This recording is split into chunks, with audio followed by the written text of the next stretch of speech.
आते हैं। जब हम यहाँ दुखी देखे उस परमात्मा, क्योंकि जिसके बच्चे बेटा बेटी दुखी हो जाते हैं वो माता पिता चैन से नहीं रह सकते। पार ना बसावे वो अलग बात है, लेकिन रो तो सकते ही हैं। तो इसी प्रकार वो पिता हमारे लिए रो रहा है कि ये कहाँ फंस गए जाके इस नकली के। ये भगवान है, हाहाकार मचा हुआ है। एक वर्ष वर्षा ना कर परम पिता, या मर जाए सारे तड़प के।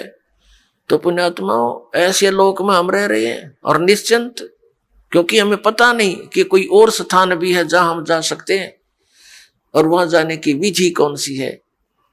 तो जब तक हम ये ज्ञान प्राप्त नहीं करेंगे कि कौन भगवान है, कहां से हम आए हैं, या क्यों मर और जन्म रहे हैं, एक सेकंड का कोई किसी को विश्वास नहीं। क्या बिजली गिर जा किसी ऐसे बसे बसाए घर पे, और बाकी के अपने आप को सुरक्षित समझते हैं। तो बाकी जो शेष सुरक्षित समझते हैं उन्होंने अपना क्या प्रोटेक्शन कर रखा है जो उन्होंने नहीं कर रखा था।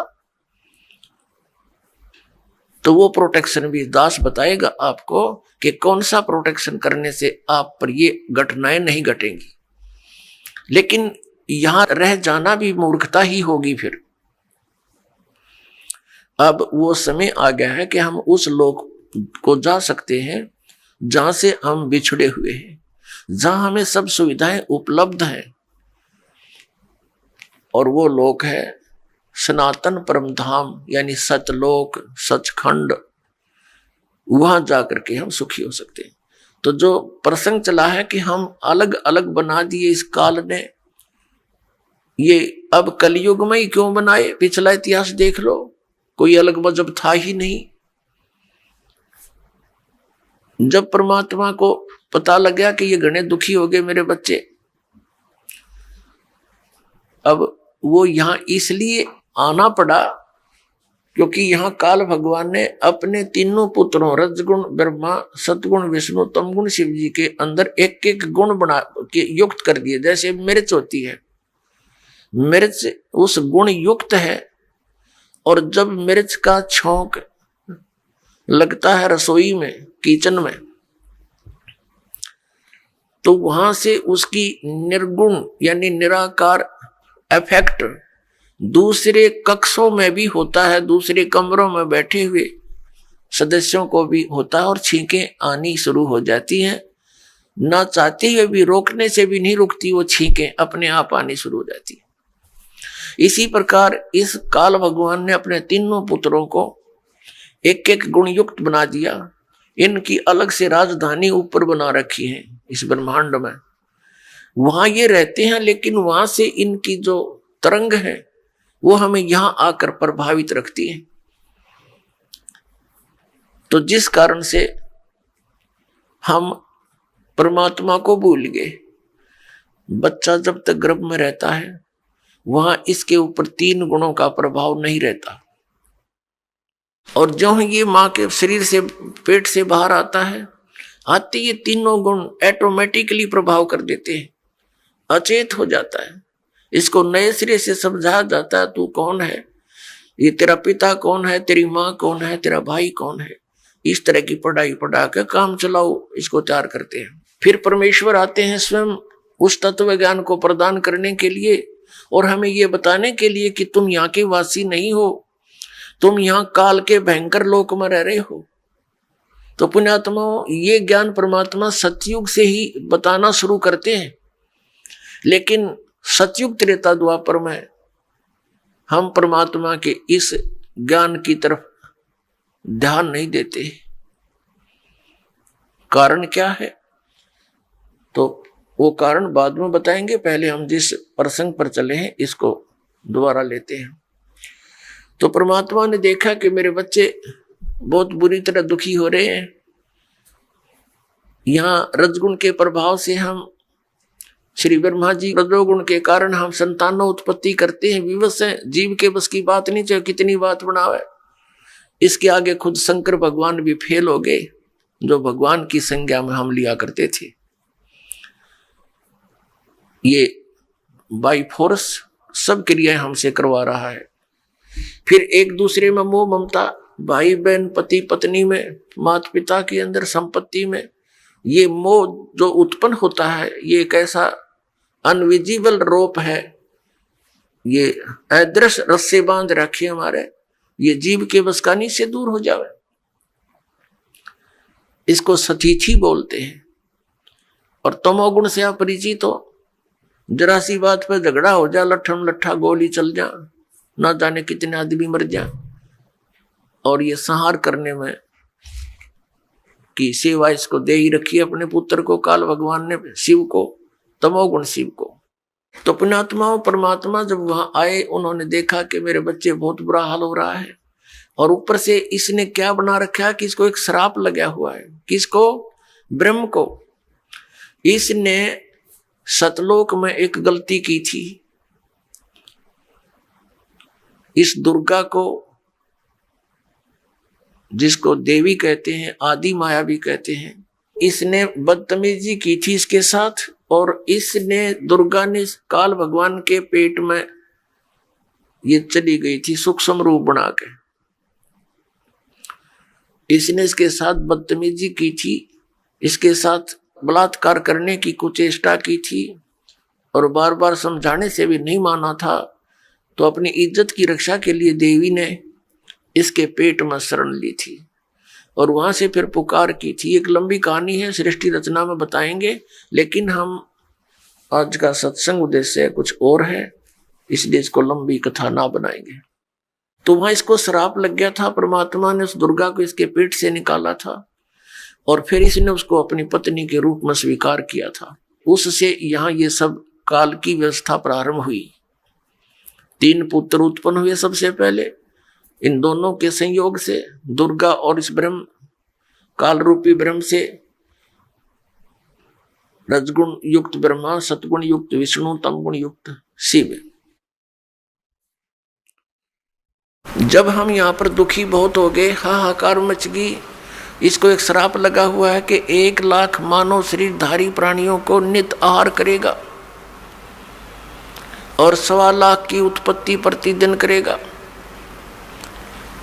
जिस कारण से इसने हम सबको मानव शरीर दिया है अपने खाने के लिए। हमसे संतानों उत्पत्ति करवाता है बाई फोर्स और फिर स्वयं खाता है। और इसकी व्यवस्था इसके 3 पुत्र कर रहे हैं। इन ब्रह्मा विष्णु महेश जी को भी ये मालूम नहीं ये हो क्या रहा है। यदि इनको ये विश्वास हो जाए कि तुम्हारे कारण ये सब कुछ ये हो रहा है तो ये भी सरेंडर कर देंगे, लेकिन इनको विश्वास नहीं हो पा रहा। परमात्मा ने आकर भी इनको समझाने की चेष्टा की थी, पर काल के दबाव से इन्होंने स्वीकार नहीं किया था। इसको मानव शरीर धारी प्राणियों के सूक्ष्म शरीर को तपस्या पर भून कर खाता है ये उनको। यानी मनुष्य के पूरे जीवन में जो भी ये प्राणी खाता है, पीता है, व्यसन करता है, उसका सूक्ष्म अंश सूक्ष्म शरीर के अंदर लिप्त हो जाता है। फिर वो आसानी से नहीं निकलता वो गंध। उसने एक व्यवस्था बना रखी है, एक तपस्या बना रखी है, कुकर। उस कुकर में डाल देता है और उनको तब तक उबालता है जब तक उनसे वो गंध ना निकल जा। जीव मरता नहीं, लेकिन वहां जब उबालता है बुरी तरह तड़पते हैं, बुरा हाल कर लेते हैं। और उसने टाइम फिक्स कर रखा, उसके बाद फिर वो अपने आप वहां से खोल देता है कुकर को। यानी उसकी शब्द शक्ति से वो कुकर खुलता और बंद होता, यानी वो प्राणी उड़ जाते हैं आकाश में और उनसे निकले हुए गंध को ये आहार करता है। आप देखते हैं किसी भी समाज यानी धर्म को देखिएगा, मनुष्य का जो आहार है वो कितना उत्तम दे रखा है। यहाँ पर गेहूं है, चावल है, घी है, शक्कर है, बूरा है, दूध है, दही है, काजू, किस्मत, सेब, संतरे, मेवा है, फल है कितने सुंदर। इन सब को त्याग के मांस खाना प्रारंभ कर देता है। इनको सबको त्याग के ये हुक्का बीड़ी बना लिए ठूठे, इनको पीता है। बताइए क्यों पीता है? क्योंकि ये काल मन रूप में सब में विद्वान हो गया और इसने ही ये सब क्रियाएं करवानी है ताकि इसका चटपटा आहार बने और जिससे इसका जो भोजन है वो स्वादिष्ट बन जावे। हमें वह भून कर खाता है, जीव मरता नहीं। अब यहां आपके मन में एक शंका उत्पन्न होगी कि भाई इसको श्राप दिया किसने? हमारे पिता ने, परम पिता ने, सतपुरुष ने, कबीर देव ने। तो फिर यहां भी शंका उत्पन्न होगी क्योंकि अभी तक ये तत्व ज्ञान आपने सुना नहीं। बाकी जो ज्ञान आपने परंपरागत सुने हैं उनमें आपको कोई डाउट रहा नहीं, चाहे वो कैसे भी हो। और ये नया ज्ञान सुनते हैं तो ढेर सारी शंकाएं मन में उत्पन्न हो जाती है, स्वाभाविक है। अब आपके मन में ये आवेगा कि तो फिर भगवान ने इसको श्राप दे ही दिया, वो श्राप ही नहीं देना चाहिए था। पुण्यात्माओं, आप देखते हैं 84 लाख प्रकार की योनियां, कीटाणु, ये जीव जंतु, पशु पक्षी, इसने योनियां बना रखी है। यदि परमात्मा इसको ये श्राप नहीं देता तो ये मानव शरीर नहीं देता आपको,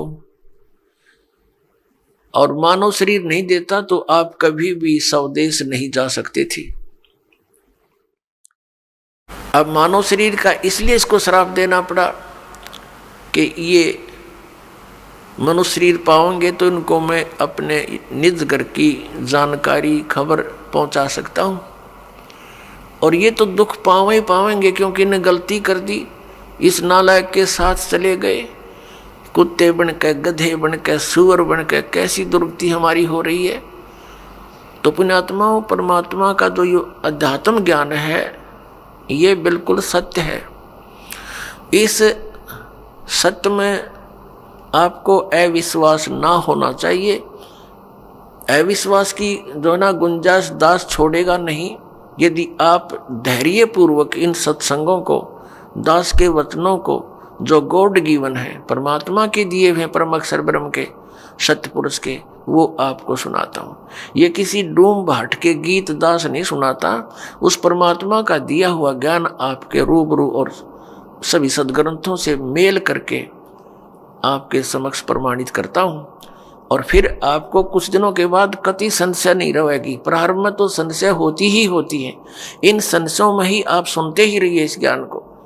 इन्हीं से, इस सुनने से, इस सत्संग के सुनने से आपके संशय नाश हो जाएंगे, बिल्कुल संशय नहीं। तो कहने का भाव ये दास का है कि पहले हमारा कोई मजहब नहीं था, अब ये इतने धर्म बन गए।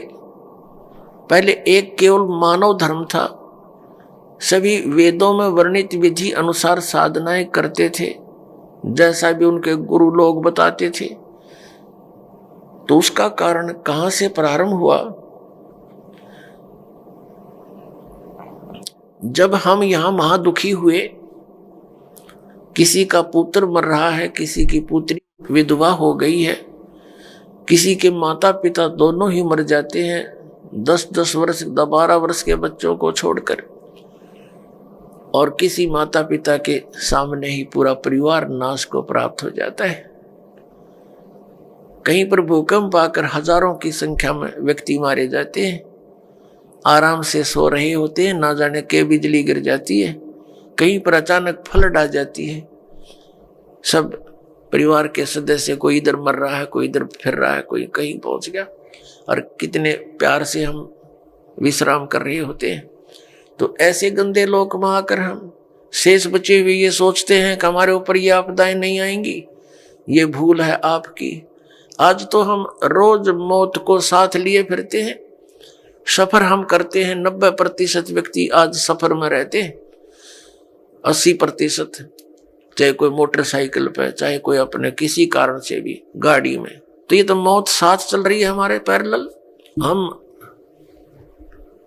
ऐसे लोक में रह रहे हैं। परमात्मा को दया आई कि चल इन नालायकों को फिर बता देता हूं कि आ जाओ वापस, यहां पर तुम सदा सुखी हो जाओगे।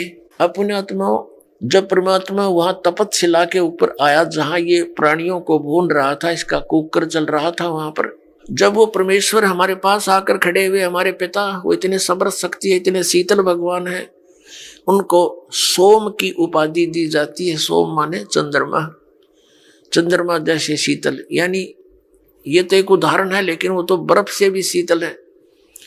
तो कहने का भाव ये, जब हमारे पास आकर खड़े हुए, जब वो तपस्या पर जल रहे थे, 1,00,000 प्राणी, उनमें ऋषि भी थे, मैं ऋषि भी थे, गुरु भी थे, शिष्य भी थे, आम जनता के व्यक्ति भी थे।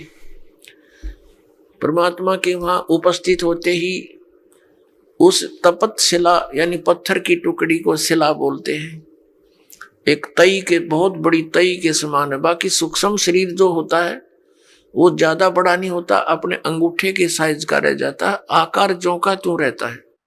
जिस भी शरीर से आप निकल कर गए हो, जब तक आपको दूसरे शरीर में नहीं डाल देता, नहीं आपका दूसरा शरीर नहीं मिलता, तब तक आपका वैसा ही शरीर रहेगा। चाहे आप पितर रूप में रहो, चाहे भूत रूप में रहो, या वैसे भटकते रहो कहीं पर, या स्वर्ग आदि में रहोगे। स्वर्ग के अंदर जाने के बाद फिर आपको नए सिरे से शरीर मिलता है, वहां अलग से शरीर फिर आपका बहुत लंबा चौड़ा और बड़ा बन जाता है।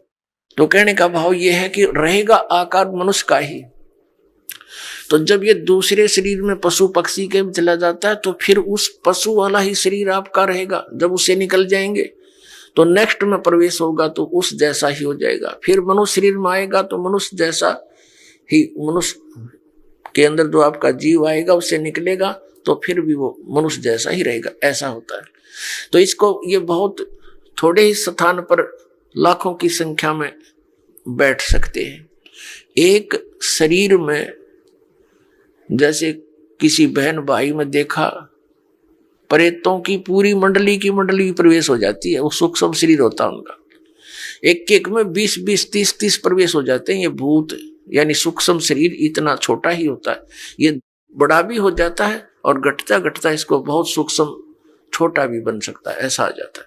इस अंगूठे से भी छोटा बन जाता है। यानी इसमें एक ऐसा तत्व है जो सूक्ष्म ही है। अब उसका क्या आपको प्रमाण दें? जैसे जो भक्त इस दास से उपदेशी हैं, परमपिता की यथार्थ भक्ति कर रहे हैं, उनकी आंखों के सामने कुछ भक्ति के लक्षण दिखाई देते हैं। ऐसे सूक्ष्म हैं वो, तार से दिखाई देंगे, कुछ और भी बहुत सी ऐसे नजर आएंगे। वो इतने सूक्ष्म होते हैं, वो आपके भक्ति के परिणाम है, लक्षण है। आपकी कितनी भक्ति बढ़ गई है वो उसका, वो समझ लो पैमाना है। और वो इतना सूक्ष्म है कि आप जैसे बस में बैठे हो या गाड़ी में बैठे हो अपनी कार में, और शीशा बंद हो, उस ग्लास से देख रहे हो तो शीशे के बाहर भी दिखेगा आपको, यानी शीशे को भी पार कर जाता है। और अंदर देखोगे तो यहाँ निकट से निकट भी बहुत छोटा भी हो जाता है।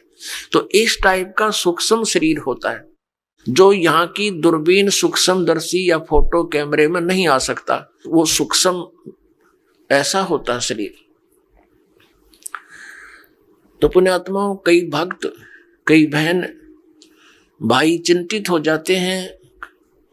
दास बहुत बार समझाने की चेष्टा करता है, ध्यान रखा करो, एक दूसरे को बता भी दिया करो। अगर कोई इस शंका में हो कि मेरी आंखों के सामने पता नहीं क्या दिखता है, डॉक्टर के पास गया, डॉक्टर कहने लगा ऑपरेशन करवा ले, और डॉक्टरों के पास क्या है, ऑपरेशन करवा ले, वह धुंधला दिखे। धुंधला नहीं दिखता वो हम देखेंगे ऐसे जैसे कोई मच्छर सा घूम रहा है, कोई मक्खी घूम रही है, ऐसे काले काले से कुछ और तरह के भी। वो तो जैसी जिसकी भक्ति बढ़ती चली जाएगी, वो आपकी भक्ति का पैमाना जैसा अंजन आंजिए चश्मों में दिखंत, जैसी भक्ति करेगा तेरी आंखों के सामने आपको अपनी भक्ति की कमाई दिखने लग जाएगी। ये आपका एक वो होगा, भक्ति का पैमाना होगा। आपका बैंक बैलेंस समझ लो, आप देख रहे हो सामने, तो वो घबरा जाते हैं, हमारे पास भी प्रार्थना करते हैं, जी ऐसा पता नहीं आंखों में क्या हो गया, मुझे तो चिंता बनी हुई है। ऐसे देखते हैं पता नहीं क्या दिखाई देता है, सोचते हैं ना देखूं फिर भी दिख जाता है। फिर उनको समझाते हैं कि ये आपकी भक्ति की कमाई दिखाई दे रही है, ये नहीं है तो आपका माइनस आपकी भक्ति, फिर भक्ति चली नहीं आपकी। इससे आपकी भक्ति संग्रह होगा, वो धन वो दिखाई दे रहा आपको, बाहर है वो, अंदर दिखता है उसका रिफ्लेक्शन बाहर आपको। तो संतुष्ट होते हैं। तो पुण्यात्माओं, ये वो भक्ति है कि आपको आपके समक्ष दिखाई दे रही होती है तो घबराना नहीं होता। तो प्रसंग ये आता है कि वहां तपतशिला के ऊपर फिर वो उनको भून रहे थे, परमात्मा आकर खड़े हो गए। वो तपतशिला तो ज्यों की तो गर्म है, बहुत ज्यादा उसका जो है टेम्परेचर है, तापमान है, लेकिन परमात्मा के वहां पहुंचते ही वो उसकी जो आंच है, उसकी आंच जो है उन तपतशिला पर पड़े हुए गिरे हुए उन प्राणियों को प्रभावित नहीं कर रही थी। तो जैसे आपके सिर में दर्द हो तेज, तो आपका बोलने भी दिल ना करे, चाहे कितना प्यारा व्यक्ति बैठा हो, और जब वो दर्द ठीक हो जाए खूब बतलाओ घंटों तक, तो ऐसे उनकी वो पीड़ा खत्म होगी तो सब बैठ गए ऐसे। और देखा, उन्हें सोचा भगवान आ गया, और कहा हे भगवान। उन्हें सोचा तो ये था कि यहाँ भगवान आ गया, और वो आ गया रियल भगवान, रियल गॉड आ गया वहां पर। उसने कहा, सब प्राणियों ने पूछा, हे परमात्मा, हम अब यहाँ कौन से कर्म का दंड भोग रहे हैं? क्योंकि यहाँ हमने विधान का पता है कि जैसे कर्म करेगा वो भोगने पड़ेंगे। यदि पाप करोगे तो पाप भी भोगने पड़ेंगे, पुण्य करोगे तो पुण्य भी प्राप्त होंगे, या जैसा कर्म करोगे वैसा ही मिलेगा। और परम पिता परमात्मा परम अक्षर ब्रह्म सत्य पुरुष कबीर साहिब का विधान है कि यदि उनकी सत भक्ति करोगे तो आपके पापों का नाश कर दिया जाएगा। पाप आपको भोगने नहीं पड़ेंगे, लेकिन भविष्य में गलती ना करना, एक कंडीशन भी साथ रखी जाती है। तो वहां जब वो प्राणियों ने पूछा कि हे भगवान, हम कौन से कर्म का दंड भोग रहे हैं, तब परमेश्वर ने कहा कि ये कर्म जिसका तुम यहां दंड भोग रहे हो, ये कर्म तुम्हें इस काल के लोक में नहीं किया, यो किया था सतलोक में, और वहां तुमने ये ऐसी गलती की थी जिस कारण से आप ये दंड भोग रहे हो। परमात्मा ने वहां फिर उनको पूरी तपतशिला पर वो तड़प रहे थे प्राणी, फिर एकदम शांत हुए। उनको परमेश्वर ने पूरी सृष्टि रचना सुनाई और कहा कि तुम सभी सतलोक में रहा करते थे, वहां कोई कष्ट नहीं था, वहां जन्म और मृत्यु नहीं थी, तुम्हारा परिवार था, वहां पर अलग अलग आपके भिन्न भिन्न वहां पर मकान हैं, आपके वो खाली पड़े हैं। अपने आत्माओं, यहाँ प्रत्येक व्यक्ति की ये एक नेचर है हमारी मनुष्य की कि हम कोठी बनावे तो बहुत बड़ी बनावे, बहुत बड़ी हो, आगे पार्क भी हो और झूले झाले भी डल रहे हो, यानी सब तरह की सब सुविधाएं, फुहारे छूट रहे हो, झरने बना रखे हो, तालाब बने हो नहाने धोने का, लेकिन ये हमारे से नहीं बन पाते हैं, वो अलग बात है। तो ये सब सुविधाएं आप जी को वहां सतलोक में है, और वहां आपका परिवार था, और पूरा का पूरा बहुत बड़े बड़े मकान आपके वहां पर हैं, नूर के महल हैं, नूर के बाग हैं आपके, अलग अलग प्रत्येक वहां हंस के परिवार का एक बहुत बड़ा लंबा चौड़ा व्यवस्था है। और वहां सदाबहार बाग बगीचे हैं, वहां पर सब अमृत आहार है, दूध और दही आदि के वहां सरोवर भरे रहते हैं। अपनात्मा, वहां कोई भी पदार्थ खराब नहीं होता। जैसे ये गंगा एक दरिया है अपने भारतवर्ष में, इसका जल कभी खराब नहीं होता, और आज तक वैज्ञानिक ये अपने आप में सोचे हैं भगवान है नहीं, ये नहीं बता सके कि ये क्या कारण है। हिमालय से कितनी दरियाएं आ रही हैं, उसके जल को कितने दिन रखो आप खराब नहीं होता। ये एक सैंपल है सतलोक के पदार्थ का। ये सतलोक से आई है ये गंगा, और सतलोक से आई है ये निरंजन काल के लोक में, फिर आई है ब्रह्मांड में, जहां ये काल का एक टॉप, ब्रह्मांड के शिखर में टॉप में इसका अलग से एक गुप्त स्थान है। ये पहले वहां आकर गिरी, वहां इसने इसका बहुत बड़ा सरोवर था, वो 6 महीने में भरा, वहां से फिर आई विष्णु के लोक में, वहां का सरोवर भरा, उसके बाद फिर आई है शिव के लोक में। यहाँ जो इस काल का पुत्र है शिव, उस शिव के लोक का भी एक जटा कुंडली डैम है, एक बहुत बड़ा सरोवर है, वो 6 महीने में फुल हुआ वो भी। फिर वहां से फिर ये ओवरफ्लो होकर वहां से चली, वहां से आ रही है। ये इसके आने का तरीका दूसरा है। जैसे समुद्र से यहाँ वर्षा जो होती है तो समुद्र का जल कैसे वहां से चलता है, वाष्प बनकर उठा, बादल का रूप धारण किया, करोड़ों टन जल ऊपर आकाश में बगैर किसी सपोर्ट के उसका रूप बदल दिया परमात्मा ने। बादल का रूप बन रहा है, करोड़ों टन वाटर है और आराम से आसमान में निरालंब है, और फिर आके बरसन लग गया। तो ऐसे ही ये वहां से सूक्ष्म रूप से गंगा वहां से शिव के लोक से गिरती है, वाष्प रूप धारण करती है। इसकी वाष्प का एक निर्बाध वे है, वो सीधा आकर के हिमालय के उस स्थान पर आकर बर्फ रूप में बन जाती है और वहां से मेल्ट होकर के वो कंटिन्यूस नीचे आ रही है। तो ये सैंपल है उस परमात्मा के सतलोक के पदार्थों का। वहां कभी यहां भी खराब ना होती से गंदे लोक में, वहां तो बड़ा स्वच्छ स्थल है। तो परमात्मा ने सारी सृष्टि रचना बताई कि पुत्रों बच्चों, तुमने एक भयंकर भूल करी थी। ये काल भगवान वहां तपस्या कर रहा था तो तुम उस पर आसक्त हो गए, और वो तपस्या कर रहा था कि मुझे अलग स्थान चाहिए। सत्ययुग तप इसने एक किया, उसके प्रतिफल में परमेश्वर सत्य पुरुष ने, कबीर साहिब जी ने इसको 21 ब्रह्मांड प्रदान कर दिए। तप से राज्य प्राप्त होता है। इसने फिर सत्ययुग तप किया। फिर परमात्मा ने पूछा कि तू क्या चाहता है। इसने कहा जी भगवान मुझे कुछ कंस्ट्रक्शन करने की सामग्री दे दो, मटेरियल दो। ये ब्रह्मांड 21 ब्रह्मांड तो ऐसे हैं जैसे खाली प्लाट पड़े हो। परमात्मा ने इसको 5 तत्व और 3 गुण प्रदान कर दिए कि ले तू अपना खेल ले खिलौना। तो इसने सोचा कि कंस्ट्रक्शन भी कर लूंगा, मकान बना लिया प्लाट में, फिर मैं अकेला इनमें करूंगा क्या, मेरे साथ कुछ प्राणी भी होने चाहिए। इसने फिर तप शुरू किया। तब इसने क्या मांगा कि भगवान मुझे कुछ जीव दे दो। 64 युग जब तप कर लिया, परमात्मा ने पूछा कि अब क्या चाहता है, जो मांगा तुझे मैंने दे दिया। तब इसने कहा कि परमात्मा कुछ आत्माएं दे दो, मेरा अकेले का दिल नहीं लगता।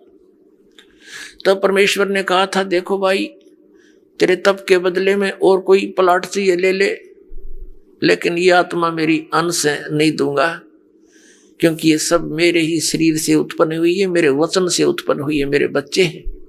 अपने आत्मा जिसका लाग गया वो जाने।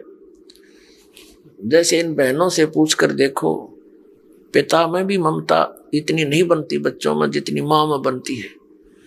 एक बहन को एक बच्चा हुआ, उसके ना हाथ ना पैर ना सिर, एक रसोड़ी सी, और थोड़ी देर तड़फा और खत्म हो गया। उसके लिए भी बुरी तरह रो रही है, टक्कर मार मार के, हाय मेरा बच्चा, हाय मेरा बच्चा। अब इसी प्रकार हम परमात्मा के बॉडी से निकले हैं, उसके वचन से। और पुण्यात्मा जो ये लोग कहते हैं, कुछ दिग्भ्रष्ट व्यक्ति आचार्य पद प्राप्त करके, गुरु पद प्राप्त करके, इन्होंने ठेका ले रखा है जनता को गुमराह करने का और शास्त्र विरुद्ध ज्ञान बताने का। ये कहते हैं जीव ही परमात्मा है और अस्तित्व है ही नहीं। अब जैसे ये साथ में उदाहरण भी लेते हैं तुलसीदास कृत रामायण की चौपाइयों का। गोस्वामी तुलसीदास जी ने भी कहा है कि ईश्वर अंश जीव अविनाशी। ईश्वर का अंश है ये जीव, लेकिन ये है अविनाशी। अब अविनाशी की रचना अविनाशी ही होती है, तो परमात्मा का अंश है ये जीव, उसने अपने वचन से सभी आत्माओं को रचा था। तो कितनी ममता उस परमात्मा की आपके अंदर। आप तो समझ नहीं सकते इस बात को, क्योंकि आपने यो ज्ञान कदे सुना ही नहीं। यदि सतलोक और सचखंड की महिमा सुनाने वाले ये नकली पंथ थे, ये राधा स्वामी और ये सच्चा सौदा वाले और ये जय गुरुदेव वाले और ये निरंकारी जनोद वाले, ये सारे नकली थे। न कख नहीं पता सतलोक और सचखंड का। ये काल प्रेरणा से काल ने पहले भेज दिए थे कि इतना रोड़े रड़ा दूं उस सतलोक और सचखंड के ज्ञान को कि कोई सच्चाई बताने वाला आवे सतलोक तय तो इनका पल्ला पड़ा ही नहीं, कुछ भी इनके गले उतरे नहीं। ये सारा सुनियोजित तरीके से इसी समय किया गया इस काल ने। ये दास ये इसका कंसेप्ट क्लियर करना चाहता है कि ये अब ये सारा अड़ंगा के ऊपर अड़ा दिया। कैसे अड़ गया? ये इतने पंथ बन गए और इतने श्रद्धालु उनके चिपक गए, कोई ज्ञान ना ध्यान उनका, क्योंकि ये काल प्रेरणा से और काल के प्रभाव से। मन काल है सबके अंदर और ये काल मन के रिपोर्ट से चलता है। ये मन काल के रिमोट से, और तो ये सब फटाफट वहां भेज दिए। वह धक्के मारन ये हंगे जावा उड़े और हम यहाँ पलका बिछाए बैठे हैं, सारी सुविधाएं देते हैं, यहाँ नौकर ना वहां के दे रहा है। वहां से भर ली जोड़ी तुमने। कोई 20 वर्ष धक्के खा के, कोई 30 वर्ष धक्के खा के नास्तिक होने के कागार पे पहुंच गया मानो। तो परमात्मा ने कहा कि भाई ये मेरी आत्मा है,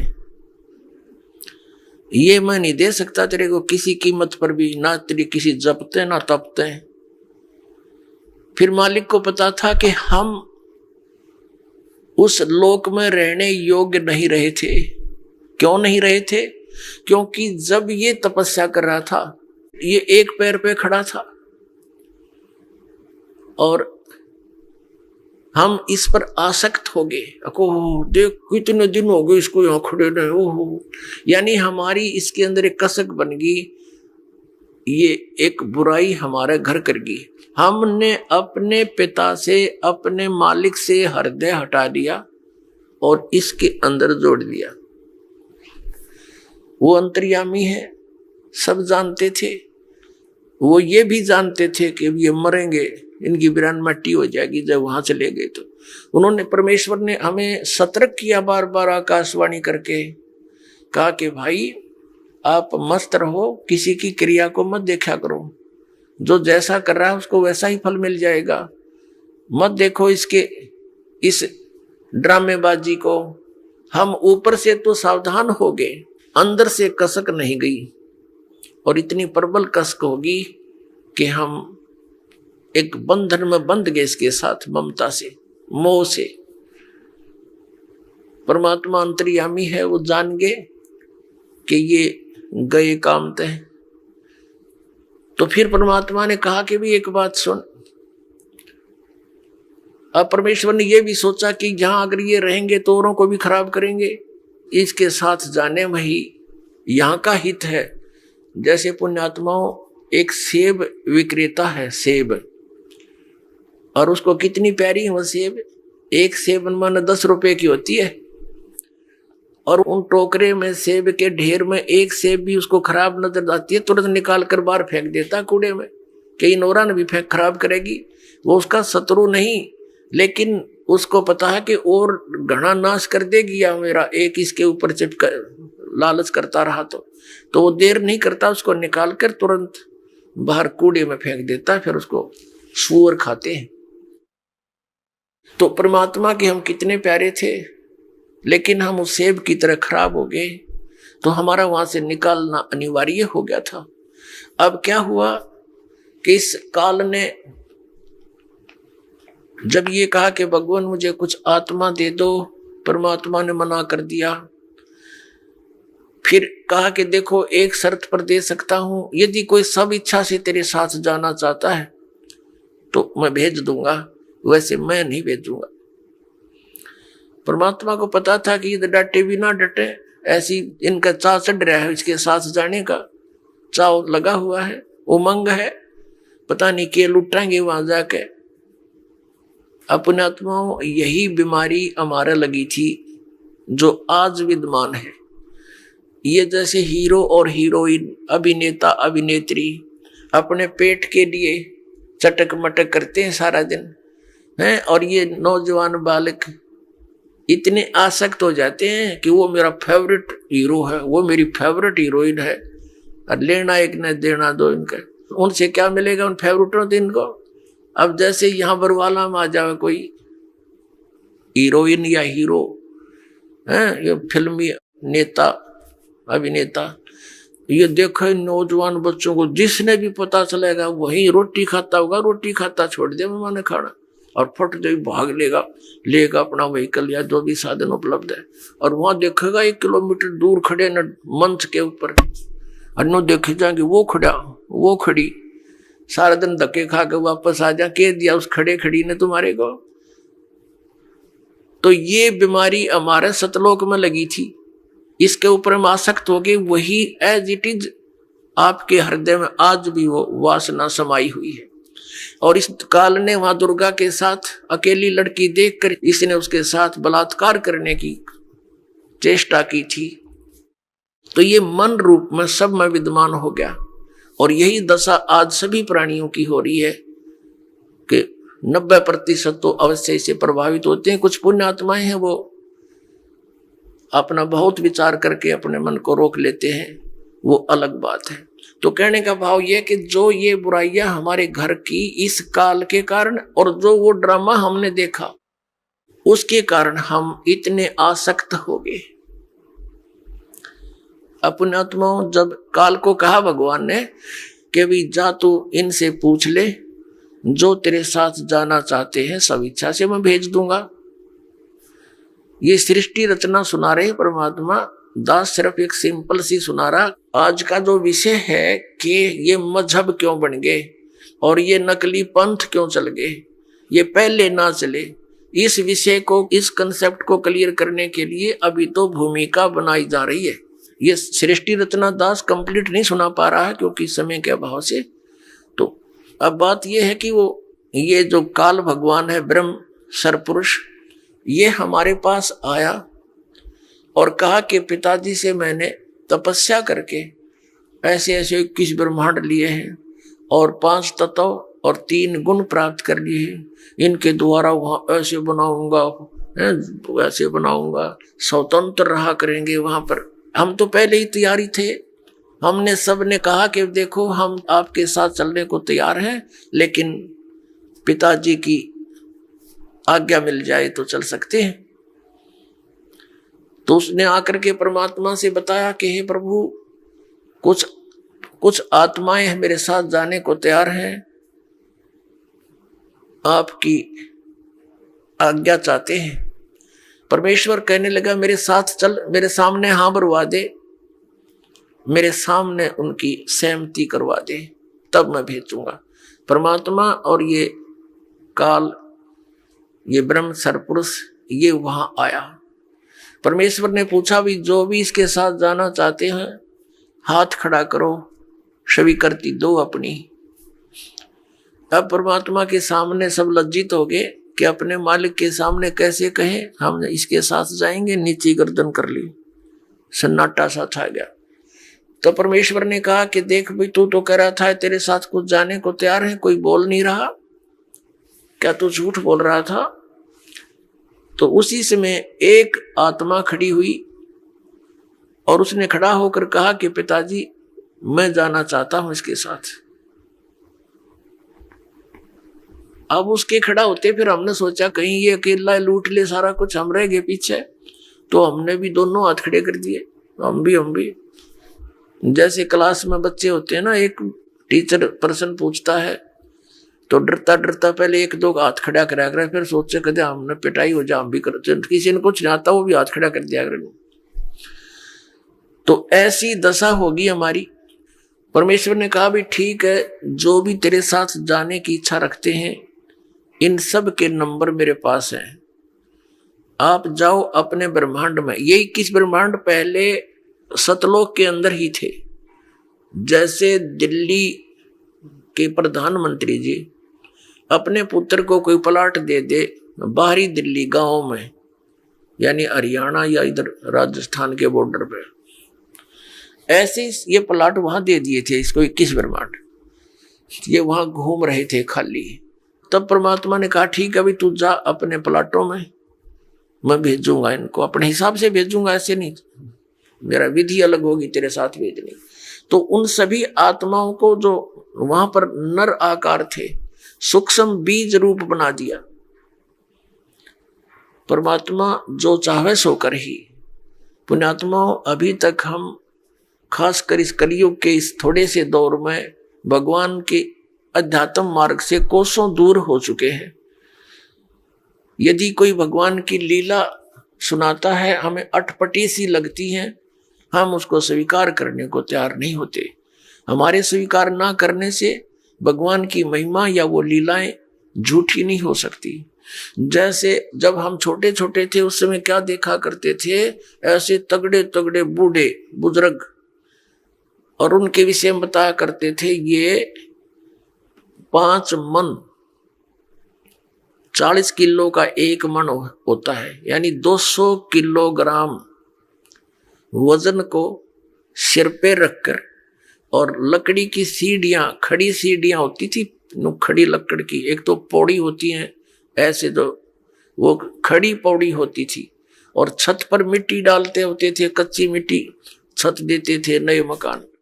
कहते हैं ये 200 किलो वजन को, उसके बड़े बड़े टोकरे होते थे, झाले बोला करते उनको, उसको भरकर इसके सर पर रख देते थे इनका, और ये ऊपर चढ़ कर और वहां डाल आते थे।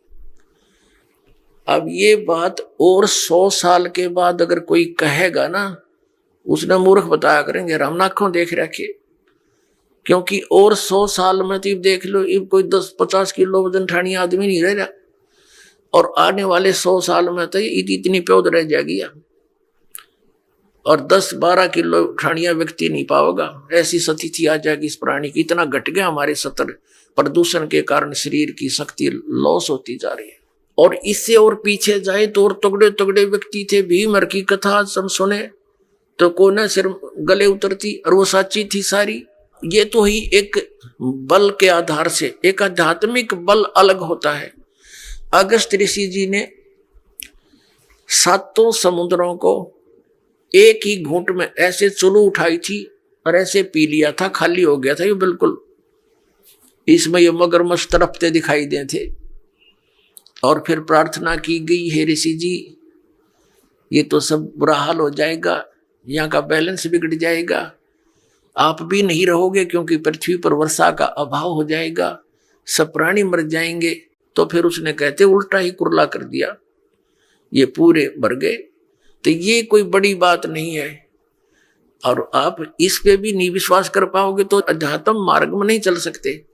इन कलियुगी ऋषि, नकली गुरुओं ने, महर्षियों ने जो हमें भगवान की इन कथाओं से दूर कर दिया कि ये झूठी है, ऐसा नहीं हो सकता, द्रौपदी की साड़ी नहीं बढ़ सकती, ये इस तरह की बकवाद गढ़ दी, जबकि ये सारी सच्चाई है। परमात्मा जो चाहे वैसा कर दे, उसके एक वचन में सारे ब्रह्मांड उत्पन्न हो गए, तो वो क्या नहीं कर सकता।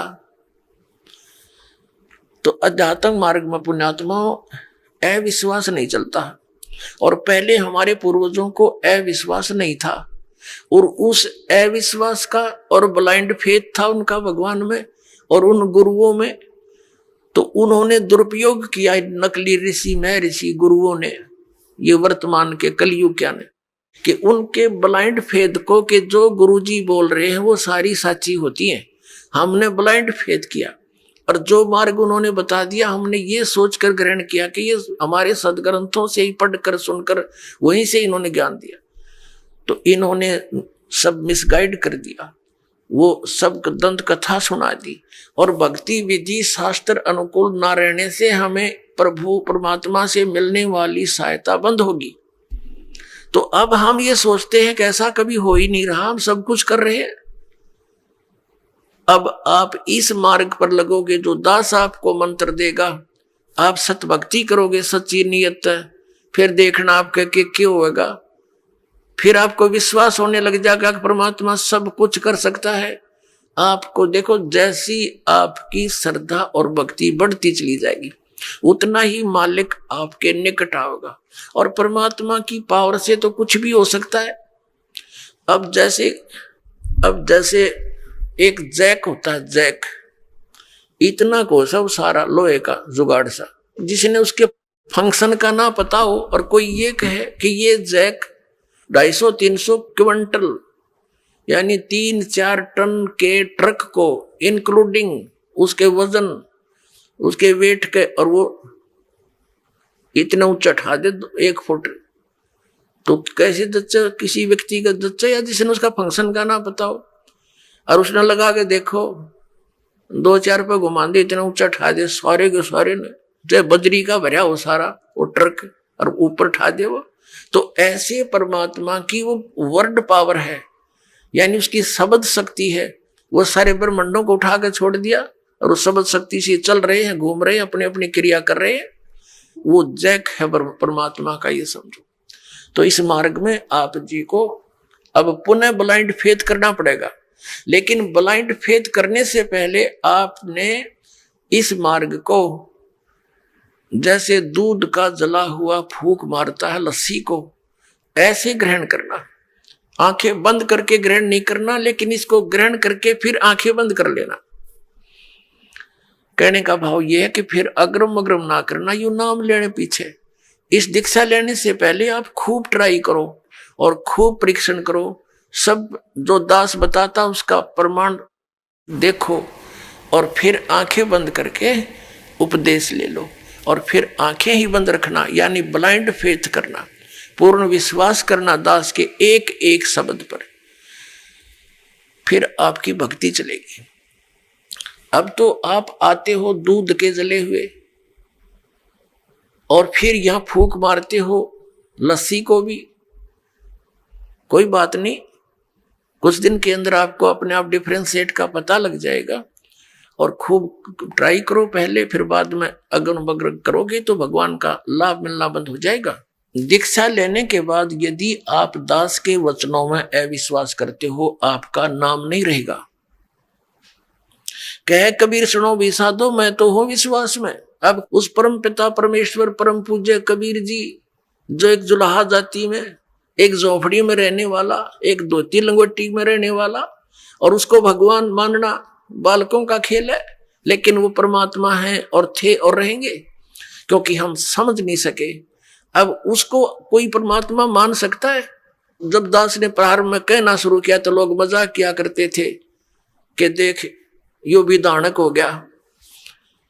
अरे भले हुए क्यों, हम तो लेट हो गए, दानक कौन में, हमने तो पहले होना चाहिए था जब पता लग जाता था। कहने का भाव ये था कि दानक का अर्थ है कबीर पंथी। उस कबीर पंथ परमात्मा परमेश्वर के द्वारा दिए हुए वे ऑफ वर्शिप पे, उस रास्ते पर चलने वाले तो हमने पहले बन जाना चाहिए था। हमारे दादे परदादों ने बन जाना चाहिए था। वह भूत बने फिरे नकली संतों और पंथों, इन गुरुओं के शास्त्र विरुद्ध ज्ञान को सुन सुनकर अरीब उनके श्राद्ध निकलवावे, वह भूत बने फिरे आप खावे, क्योंकि तुम्हारे पिताजी स्वर्ग में दुखी हो रहे हैं। अरे स्वर्ग की तो हो गया जहां दुखी हो रहे हैं, लोग ना नरक में डलवा दिए उल्टी साधना करवा के, और फिर आप पेट भरे और श्राद्ध के तुम्हारे पिताजी खावे। वाह भाई वाह। तो कहने का भाव ये पुण्यात्माओं, शास्त्र विरुद्ध साधना करने से हम बहुत हानि उठा चुके हैं। उस दानक जुलाहे कबीर जी को और भगवान मानना, ये भी एक 8वां जुबा के 10वां जुबा समझ लियो, लेकिन वो भगवान है ही। हमारे ना मानने से उनकी वो प्रभुता समाप्त नहीं हो सकती, क्योंकि हम नहीं पहचान पा रहे लाल है ये, हमें विश्वास नहीं हो पा रहा, तो ये हमारी बाल बुद्धि का ही परिणाम है। लाल तो इतनी ही कीमत रखता है, वो लाल है, वो पूर्ण परमात्मा है, और वहां लीला करने के लिए सह शरीर आए थे, सह शरीर चले गए थे, और पूरा ज्ञान उन्होंने हमें बताया आकर के, जो दास आपको बता रहा। तो प्रसंग चल रहा है, हम उसी पर आते हैं। तो इसी प्रकार जब आप जी दीक्षा ले लेते हो, उसके बाद फिर दास जो वचन बोलता है और आपके मन में अविश्वास उत्पन्न होता है, तो आप कमजोरी में आ चुके हो, क्योंकि आप कितने दिनों से भक्ति कर रहे होगे, जब से जन्म हुआ। पवित्र हिंदू धर्म में तो शायद कोई ही व्यक्ति ऐसा होगा द नास्तिक जो भगवान नहीं कहता हो या उसको नहीं मानता हो। वैसे तो मुसलमान धर्म में भी भगवान अल्लाह वो सभी मानते हैं, ईसाई धर्म में भी मानते हैं, हिंदू धर्म में भी मानते हैं। और आप कितने दिन से ज्ञान सुनते आ रहे हो, और दास जो भी ज्ञान आपको सुना रहा है उनके एक पॉइंट को क्लियर करने के लिए 3-3, 4-4 प्रमाण देता है। और पहले आपने जो अज्ञान सुन रखा था उसका कोई सिर पैर नहीं और आपको स्वीकार्य था। अब ये क्यों अग्रम अग्रम इतनी हो रही है आपके माइंड में, काल को ये चिंता बनी रहती है कहीं ये इस मार्ग पर दृढ़ ना हो जा और इसका बेड़ा पार ना हो जा, तेरे हाथों से ना निकल जा। तो पुण्यात्मा, उपदेश लेने से पहले दास ने बहुत सुविधा उपलब्ध कर रखी है। जिन दिनों में सत्संग होता सत्संग सुन करो। फिर परमात्मा ने दया बख्श रखी है एक पवित्र टीवी चैनल पर, उसने साधना के ऊपर शाम को 8 बजे सत्संग आता है, वहां सुनते रहो। कहने का भाव ये है कि आप जी पहले कति कंसेप्ट क्लियर करो, जब आओ यहां पर और नाम लेकर फिर जो सही दृढ़ होकर आते हैं उनको कुछ चंद ही दिनों में परमात्मा की वो चमत्कार शुरू हो जाएंगे। क्योंकि कनेक्शन ले लिया बिजली का, कनेक्शन लेते ही आपके पंखे चलेंगे, सब कुछ ठीक चलेगा। यदि कनेक्शन लूज हो गया, ना पंखा चलेगा ना कोई और सुविधा उस पावर से होगी, जो पावर सत्र का काम है तो पावर से ही होगा। तो इस प्रकार आपका अगर कनेक्शन लूज रह गया, यानी आपका नाम खंडित हो गया, तो मालिक की पावर आपके घर पर या आपकी बॉडी में काम नहीं करेगी। इसके लिए परमात्मा ने बताया है कि अनंत कोटि बाजी जहां अमन रचे सकल ब्रह्मांड ही, कहे कबीर मैं क्या करूं ये काल करे जीव खंड, कि मैं इतना समर्थ हूं। परमेश्वर कबीर जी कहते हैं अनंत कोट बाजी जहां मन रचे सकल ब्रह्मांड। और कबीर साहब कहते हैं, आदरणीय गरीबदास साहिब जी को कबीर साहब ने ये ज्ञान दिया था, ये वाणी गरीबदास साहिब जी की है कि कबीर साहब ये कहते हैं, गरीबदास जी उसका समर्थन कर रहे हैं कि कबीर साहब ये कहते हैं कि मैं क्या करूं, यो काल मेरे से जीवों को खंड कर लेता है, इनके नाम खंड करवा के फिर मेरी पावर वहां काम कर नहीं सकती, ये ऐसा कर देता है। तो आप इसे सावधान हो। दीक्षा लेने में देरी हो जावे कोई दिक्कत नहीं, लेकिन लेने के बाद फिर ये समझ लेना हमें भगवान मिल गया, और फिर गुरु जी को परमात्मा के तुल्य मानना पड़ेगा, तब आपकी प्रॉब्लम सोल्व होएगी। भले ही पुण्यात्मा गुरु भगवान नहीं है, ये दास क्योंकि मालिक आए थे वो तो भगवान थे ही, वो भी गुरु थे, हमने उनको भी भगवान नहीं माना, लेकिन इस दास को आपने भगवान मानकर ट्रीट करना पड़ेगा, तब आपको सफलता मिलेगी। जैसे गणित के अंदर एक प्रश्न आता है ब्याज का, ऋण का। उस ऋण के अंदर क्या होता है कि हमने मूल धन खोजना होता है, बच्चों ने मूल धन प्राप्त करना होता है, वो प्रश्न ऐसा होता है। तो उसके अंदर मानना पड़ता है, मान लीजिए मूल धन 100 रुपये, वो मूल धन 100 रुपये होता नहीं, वो तो करोड़ों की संख्या में होता है, लेकिन वो करोड़ों की संख्या की राशि वाला मूल धन हमें तभी उपलब्ध होगा जब हम 100 रुपये को मूल धन मान लेंगे।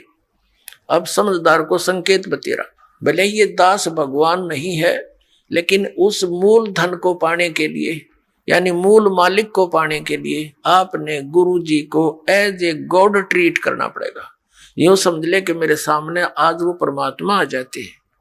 इस दास के स्थान पर परमात्मा स्वयं भी आए थे। आज से 600 वर्ष पहले 120 वर्ष तक हमारे डले खाकर चले गए, हमारी गालियां खाकर चले गए, जूते खाकर चले गए, क्योंकि जिस बाप का बेटा शराब पी रहा हो और पिता जाकर उसको कहता मैं फिल्म में बेटा आ जा तू ना नाश करे, तो वो झगड़ा कर देता पिता के साथ, हाथापाई भी कर देता है, एक तरह मेरी बेइज्जती कर दी, क्योंकि होश में है नहीं, नशे में है। तो हमने यहाँ काल के इस झूठे रंग की भांग पी रखी है। कबीर ये माया अटपटी सब गट आन अड़ी, और किस किस न समझाऊं या कुआ भांग पड़ी।